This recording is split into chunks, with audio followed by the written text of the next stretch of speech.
जय हिंद दोस्तों, स्वागत है आप सभी का अपने यूट्यूब चैनल आरआर क्लासेस 2.0 पे। दोस्तों आज हम लोग सेट नंबर 7 का जो बचा हुआ सवाल है उसको देखने वाले हैं। तो चलिए शुरू करते हैं आज के सेशन का पहला सवाल। सवाल नंबर 27 से आज हम लोग देखने वाले हैं। कहता है कि यह हिंदी साहित्य के एक प्रसिद्ध आलोचक थे। कौन था हिंदी साहित्य के एक प्रसिद्ध आलोचक? इसका आपको जवाब देना है। तो इस सवाल का सही जवाब हो जाएगा नामवर सिंह। ऑप्शन नंबर ए इसका राइट आंसर हो जाएगा। क्या हो जाएगा? नामवर सिंह हो जाएगा। चलिए अगले सवाल की तरफ चलते हैं। सवाल नंबर 28 पे।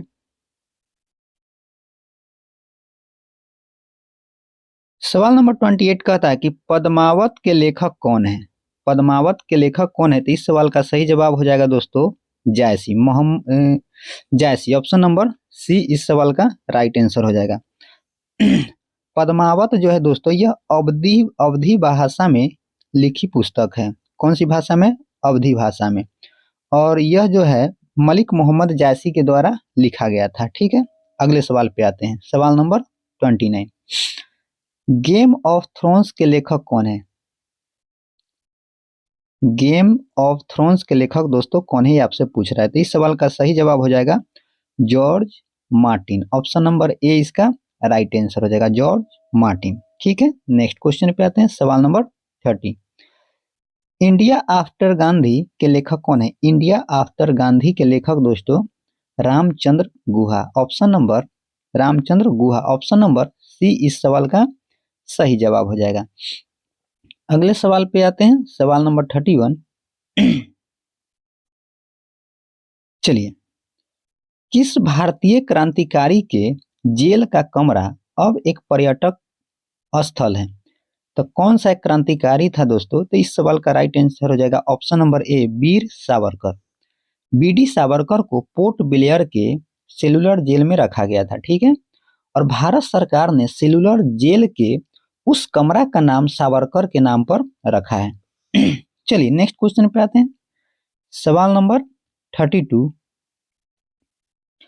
किसने ईमेल के लिए @ चिन्ह चुना है? तो इस सवाल का राइट आंसर हो जाएगा रे टॉमलिंसन। ऑप्शन नंबर ए इसका राइट आंसर हो जाएगा, रे टॉमलिंसन। ईमेल के जनक भी इनको कहा जाता है। नेक्स्ट क्वेश्चन सवाल नंबर 33।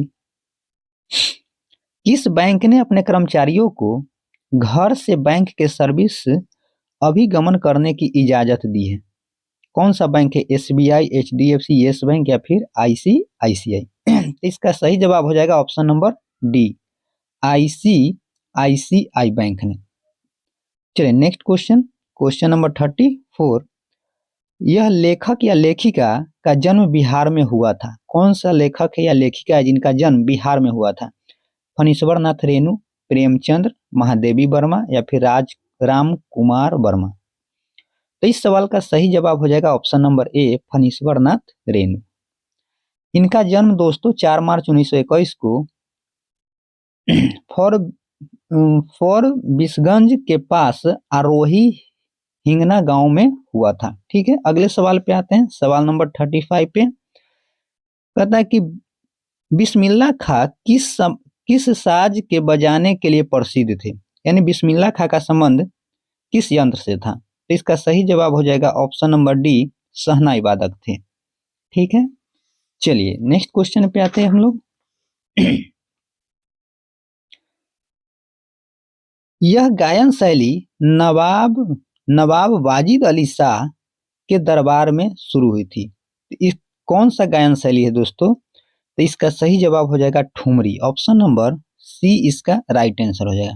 ठुमरी गायन शैली का संबंध पूछे किस घराने से है, तो इसका राइट आंसर हो जाएगा लखनऊ घराने से है। ठीक है, अगले सवाल पे आते हैं। 37। स्वराज पार्टी की स्थापना किसने की थी? स्वराज पार्टी की स्थापना दोस्तों मोतीलाल नेहरू ने किए थे। ठीक है, मोतीलाल नेहरू ने किए थे। और इसका स्थापना 1923 में स्वराज पार्टी की स्थापना दोस्तों इलाहाबाद के आनंद भवन में किया गया था। मोतीलाल नेहरू और सीआर दास स्वराज पार्टी के सर्वमान्य नेता थे।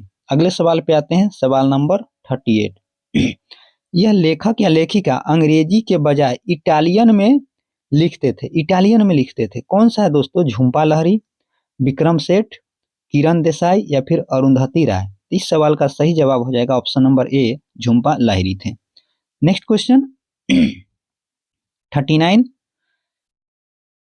किनकी आत्मकथा है the taste of my life? तो दोस्तों यह हम लोग याद रखेंगे, यह युवराज सिंह की आत्मकथा है, the taste of my life. Next question, question number 40, Amartya Sen को किसके लिए नोबेल पुरस्कार दिया गया? अमर्त्य सेन को दोस्तों 1998 में, कब?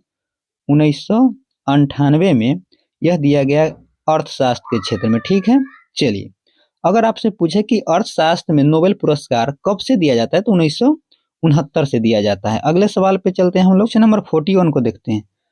छाऊ बिहार के अतिरिक्त किस राज्य की लोक नृत्य है? छऊ जो है दोस्तों यह बिहार के अतिरिक्त पश्चिम बंगाल का है। ठीक है, छऊ नृत्य झारखंड में भी मनाया जाता है, उड़ीसा, बंगाल इस सब में मनाया जाता है। तो इसका सही जवाब हो जाएगा ऑप्शन नंबर ए, राइट आंसर है। नेक्स्ट क्वेश्चन 42 को देखिए, भारतीय संविधान का कौन सा भाग राज्य के लिए नीति निर्देशक करने वाले तत्वों का उल्लेख करता है? नीति निर्देशक तत्व यह भाग 4 में वर्णित है। ऑप्शन नंबर डी इसका सही विकल्प हो जाएगा।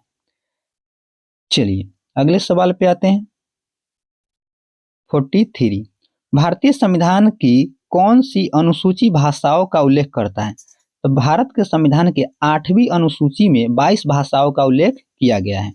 Next question number 44, doctor Rajendra Prasad कितने वर्ष तक राष्ट्रपति रहे? तो दोस्तों ये ऑप्शन देख करके आप लोग इसका आंसर टिक आउट कर सकते हैं, क्योंकि वो 2 बार राष्ट्रपति बने थे और इसमें देखिए ऑप्शन में 6, 8, 5 और 12 है। तो इसका सही जवाब हो जाएगा ऑप्शन नंबर सी, 12 वर्षों तक वो राष्ट्रपति के पद पर रहे थे। ठीक है, अगले सवाल पे आते हैं 45 पे, भारतीय संविधान में राष्ट्रपति चुनाव पद्धति राष्ट्रपति पद्धति का स्रोत किस देश का संविधान है?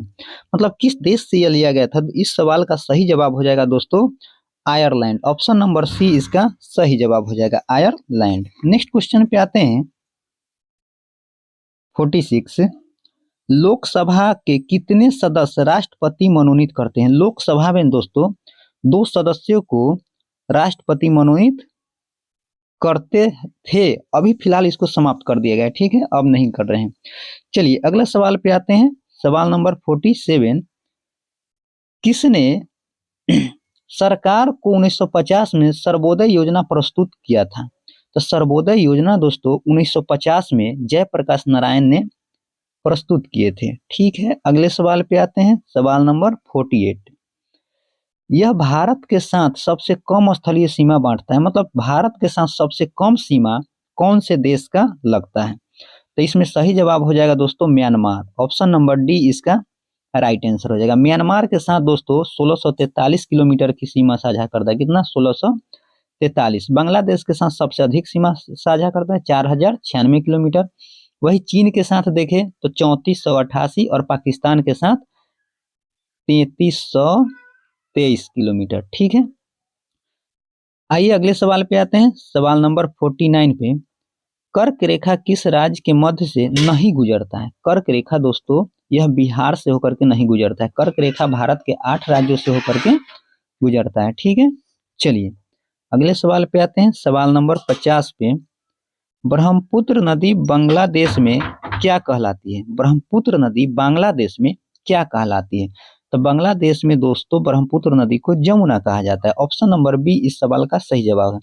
और आपसे पूछे कि गंगा को बांग्लादेश में क्या कहा जाता है? तो गंगा को पद्मा कहा जाता है। किसको? गंगा को।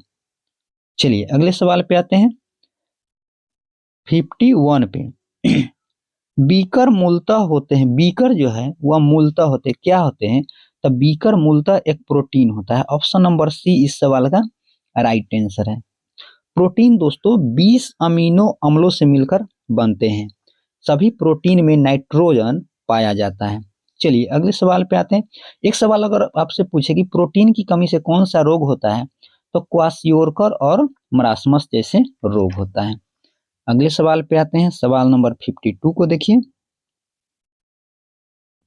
सवाल नंबर 52, मायोपिया के रोगी को किसके निवारण के लिए चाहिए होता है। मतलब अगर मायोपिया है, एक मायोपिया होता है, एक हाइपरमेट्रोपिया होता है। मायोपिया निकट दृष्टि दोष और हाइपरमेट्रोपिया दूर दृष्टि दोष। तो निकट दृष्टि दोष में निकट 3 लेटर है, इसलिए इसका आंसर 4 वाला देंगे तो ऑप्टल लेंस हो जाएगा। ऑप्शन नंबर ए इसका राइट आंसर हो जाएगा। ठीक है, चलिए अगले सवाल पे आते हैं, सवाल नंबर 53 पे। सापेक्ष आर्द्रता किस यंत्र से मापी जाती है? सापेक्ष आर्द्रता हाइग्रोमीटर से मापा जाता है। ऑप्शन नंबर बी इस सवाल का सही जवाब है। आपसे पूछे मैनोमीटर उपकरण से क्या मापा जाता है? तो गैस का दाब ज्ञात करने के लिए मैनोमीटर का प्रयोग करते हैं। अगर आपसे पूछे समुद्र की गहराई मापने में किस यंत्र का प्रयोग करते हैं? तो फैदोमीटर। ठीक है, अगले सवाल पे आते हैं, सवाल नंबर 54। किस रंग का तरंग दैर्घ्य सबसे कम होता है? तरंग दैर्घ्य सबसे कम बैगनी रंग का होता है। ऑप्शन नंबर डी इस सवाल का सही जवाब है। फिर आपसे पूछे कि तरंग दैर्घ्य सबसे अधिक किसका होता है? तो लाल का सबसे अधिक होता है। ठीक है, अगर पूछे कि प्रकीर्णन सबसे अधिक किसका होता है, तो प्रकीर्णन जो होता है दोस्तों वह बैगनी रंग का सबसे अधिक होता है और लाल रंग का सबसे कम प्रकीर्णन होता है। अगले सवाल पे आते हैं, कार्य का मात्रक है जूल। कार्य का मात्रक जूल होता है। इसमें 2-3 और पॉइंट है जिसको हम बताते हैं। चलिए देखिए, जैसे लंबाई का ऐसा मात्रक मीटर, ताप का ऐसा मात्रक केल्विन, विद्युत धारा का एम्पियर, पदार्थ का परिमाप को मोल, ज्योति तीव्रता कैंडेला, बल का ऐसे मात्रक न्यूटन, शक्ति का वाट, दाब का पास्कल, वायुमंडलीय दाब का बार और घन कोण का स्टेरेडियन। इन बातों को भी ध्यान में रखना है। ठीक है, चलिए नेक्स्ट क्वेश्चन पे नंबर 56। प्रकाश वर्ष इसकी इकाई है। प्रकाश वर्ष दोस्तों, प्रकाश वर्ष जो है वह दूरी की इकाई है। किसकी इकाई है? दूरी का इकाई है। प्रकाश वर्ष लंबी दूरी का यूनिट होता है। अगर आपसे पूछे कि बल का मात्रक क्या है तो आप बताइएगा न्यूटन। उसी तरह दाब का पास्कल। ठीक है, विद्युत धारा का एम्पियर। नेक्स्ट क्वेश्चन पे आते हैं, क्वेश्चन नंबर 57। कौन सी विद्युत चुंबकीय तरंग नहीं है? क्या पूछ रहा है? नहीं है। रेडियो, अवरक्त, ध्वनि या फिर पराबैंगनी। तो इस सवाल का सही जवाब हो जाएगा ऑप्शन नंबर सी। ध्वनि जो है वह विद्युत चुंबकीय तरंग नहीं है। ध्वनि एक अनुदैर्घ्य तरंग है। कैसा तरंग है? अनुदैर्घ्य तरंग है। नेक्स्ट क्वेश्चन फिर कहता है 58। प्लांक नियतांक का मान जूल सेकेंड में है। कितना होता है प्लांक नियतांक का मान? तो यह होता है दोस्तों 6.63 इंटू 10⁻⁻34। ऑप्शन नंबर डी इस सवाल का सही जवाब है। अगले सवाल को देखिए 59 को। हल्दी पौधे के किस भाग से प्राप्त होती है? तो हल्दी जो है दोस्तों यह किससे प्राप्त होता है? तो यह तना से प्राप्त होता है। ऑप्शन नंबर ए इस सवाल का राइट आंसर है।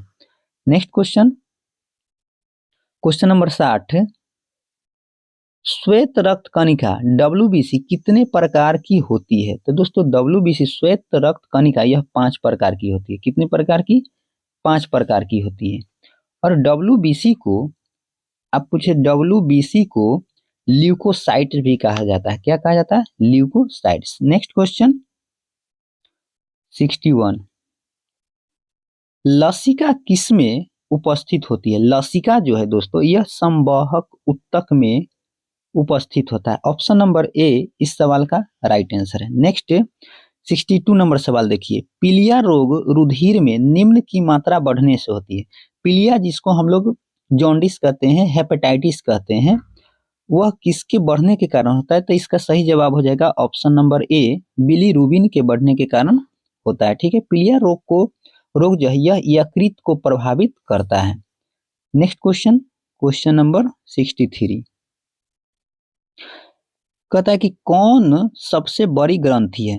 तो मनुष्य का सबसे बड़ी ग्रंथि जो होता है दोस्तों वह यकृत होता है। क्या होता है? यकृत होता है। इसका वजन 1.5 से 1.5 से 2 kg का होता है।